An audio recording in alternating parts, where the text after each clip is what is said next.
In ancient Greek mythology, there was a demigod who was a son of Poseidon, and his name was Procrustean. Now, Procrustean lived on an important path that connected a lot of people to a sacred area, so people would walk past this road often in traveling to pay homage to their gods.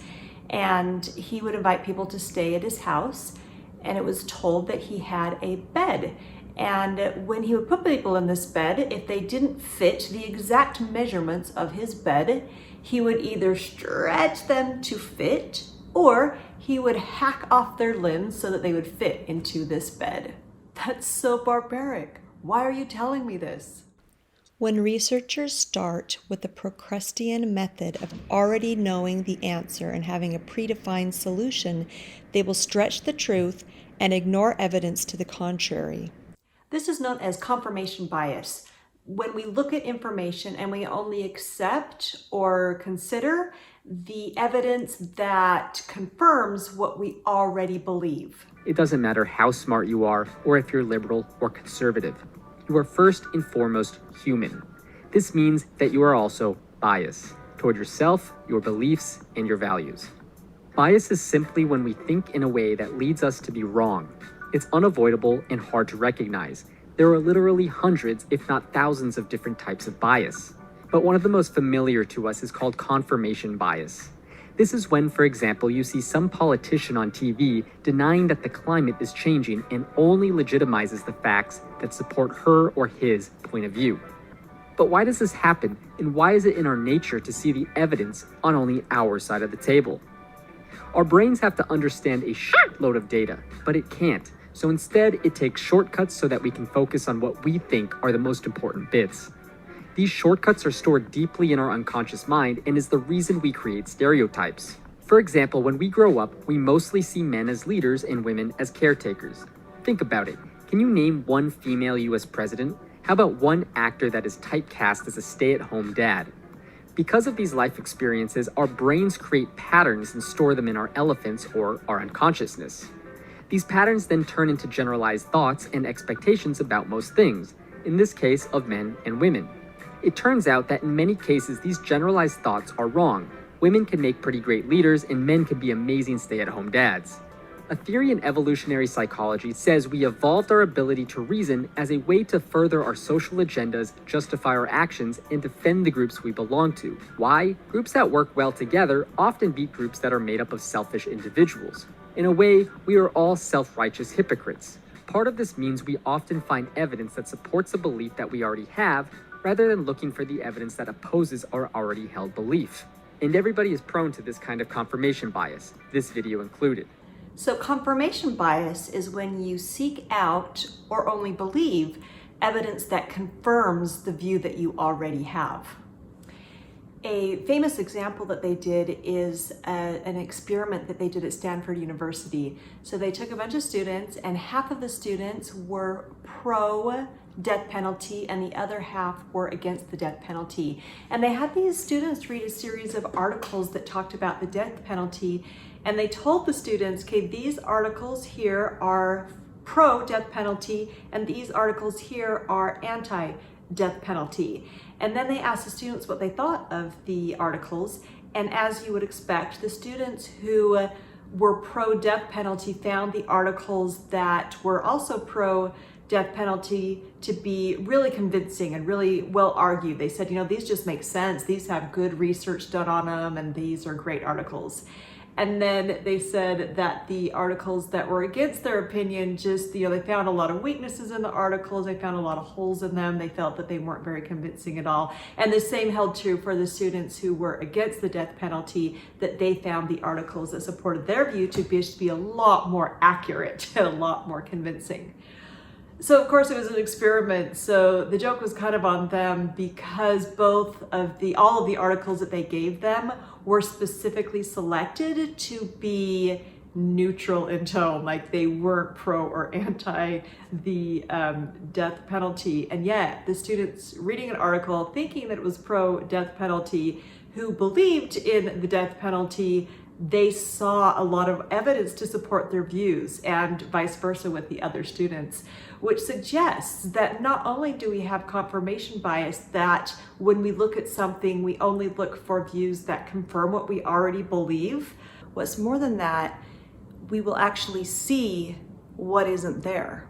You've probably heard the term seeing is believing, and if I see it, then I'll believe it. Well, I think in our world, we don't believe that much anymore because we've seen so many tricks of the eye that that's kind of been debunked. However, the opposite is absolutely true, that believing is seeing. So if we believe something, we are going to see it. So here's the problem with conducting research is that if you already believe something, if you are going forward with this Procrustean notion of already having the shape and size of the bed or already knowing what the answer to your question is, you will find it because believing is seeing. Another study, a little more recent and a little closer to home, was done at the University of Utah on what happens in the brain when people profess to be feeling the Spirit. The researchers, who were both active as well as non-members of the church, selected 19 devout, recently returned missionaries of the Church of Jesus Christ of Latter-day Saints to conduct this experiment. In the series of studies, they did brain scans to see what happens when the participants feel the Spirit. They had recently returned missionaries watch movies, read scriptures, etc., and then indicate when they were feeling the Spirit and how strongly they felt it. The results of the study showed that feeling the Spirit triggers the same response in the brain as does romantic and parental love, reward, and drug-induced euphoric states. In other words, something physical happens in the brain when people feel like they're feeling the Spirit. In one stage of the study, the returned missionary participants were asked to read quotes about Jesus and indicate how and how much they felt the Spirit. Along with the quotes, they would see an image and the name of a person, 3 of whom were apostles from their church and 3 of whom were ministers from other churches. The participants overwhelmingly felt the Spirit, which was determined both by their self-reporting of feeling the Spirit, as well as confirmed by clear brain activity that corresponded with their self-reporting, only when they saw quotes from apostles from their church, the Church of Jesus Christ of Latter-day Saints. But of course, this was a scientific study, so there was a control. All of the quotes were actually from C.S. Lewis. This is how strong our confirmation bias is, that when we believe something to be true, our brain will provide us with responses similar to drug-induced euphoric states, regardless of whether or not what we believe happens to actually be true. In another experiment, a social psychologist by the name of Lee Ross went to the Israelis, and he had different proposals, some that were written by Israelis but labeled as written by the Palestinians, and proposals that were written up by the Palestinians that he labeled as written up by the Israelis. Interestingly enough, they preferred the proposals for peace that were written up by the Palestinians when they were labeled that they were written up by the Israelis. Have you ever asked somebody's opinion for something, but just really hoping that they're going to confirm what it is that you want? For example, my mom, well, she does this all the time. And I remember when I was newly married and she and one of my sisters came to me and they said, "Hey, do you think we should get a trampoline?" And silly me, I thought they actually wanted my opinion. And so I responded with, "Well, no, I don't really personally want a trampoline, and I don't think anyone would want one. Do I think we should get one? No, I think we can spend our money on something better suited to the needs of our family right now, since we don't have any young kids or anyone who really likes to jump that I know of."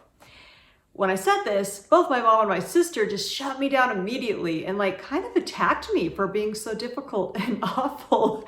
And I quickly realized that they didn't want to know whether or not I thought we should get a trampoline. It became suddenly clear to me that they just wanted me to agree with them that of course we should get a trampoline, even though I didn't see any evidence or reasons for why we should get a trampoline, but apparently they wanted one.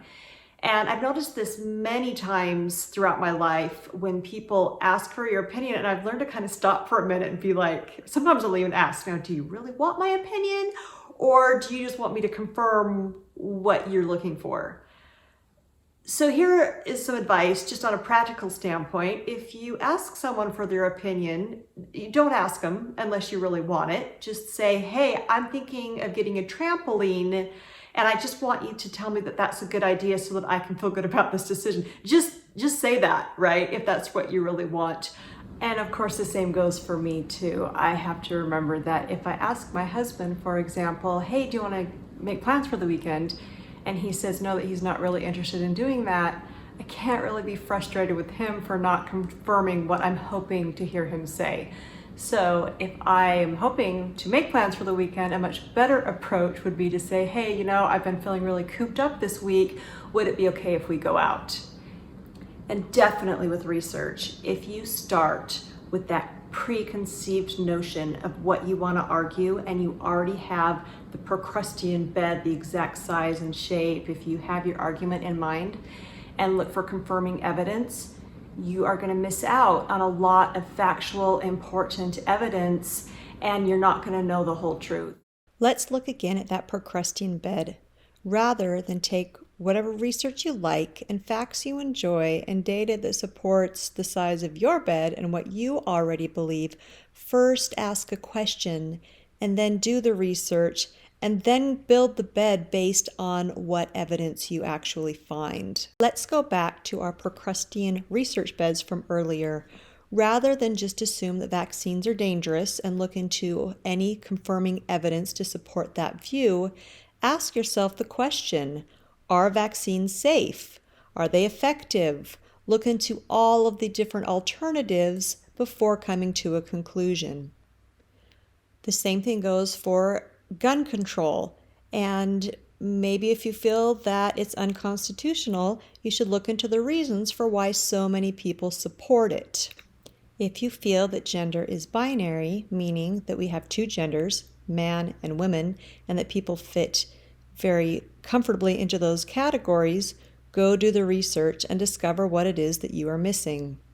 And I don't know, maybe even for liquor sales in the state of Utah, there's more to it than just the financial greed of the government wanting to keep the monopoly. Perhaps there are actually good and legitimate reasons for why they only allow liquor to be sold in licensed state liquor stores. In sum, remember that believing is seeing. We will see whatever it is that we already believe. Because we all have confirmation bias, we look for confirming evidence to support our views. And we're really good at ignoring all the rest. Of course we all have bias, and of course we all fall prey to confirmation bias. However, recognizing that it's there is the first step to combating it. Jonathan Haidt, in his work, The Righteous Mind, makes a couple of suggestions for ways to combat this. One thing that he says is that rather than ask yourself if you can believe something, ask yourself if you must believe it. So let's talk for a second about what the difference is. If there's something you really want to believe because it jives with either your moral values or how you've been raised, or you just like it, and you ask yourself, can I believe it? It'll be really easy to just search through for one or two confirming points, and you'll say, yeah, I can believe it because look, someone shows that it's okay, and you can find a statistic to prove anything, and you can find somebody to back up any belief. And so if you just can believe it and you're looking for that, you will. However, a better approach would be to say, must I believe it? And try to fight against the urge to just accept whatever you agree with and say, must I believe it? Prove me wrong. Look for everything and think, okay, if I'm compelled to believe it because the evidence is overwhelmingly in favor of this, whatever it is, then you know that you're going to have a lot more accurate of an assessment. The other suggestion that he provides is to ask yourself when you're doing your research, am I looking for this in a confirmatory way or in an exploratory way? In other words, am I exploring the different options out there to try to figure out what I must believe, what has overwhelming evidence? Or am I looking to confirm what I already have? And I think this is the main problem that I see with not just students, but any researchers, is that they start with their premise, this is what I want to find, and then they look for evidence to support that. And so if you're going to the library saying, okay, I want to prove that I'm right, where's the information? We're going about it wrong, and you'll miss a lot of stuff. So instead, go in with an exploratory approach that wants to explore the situation, look at all of the evidence, and then decide the size and shape of your bed. In other words, what it is that you are compelled to believe based on real evidence.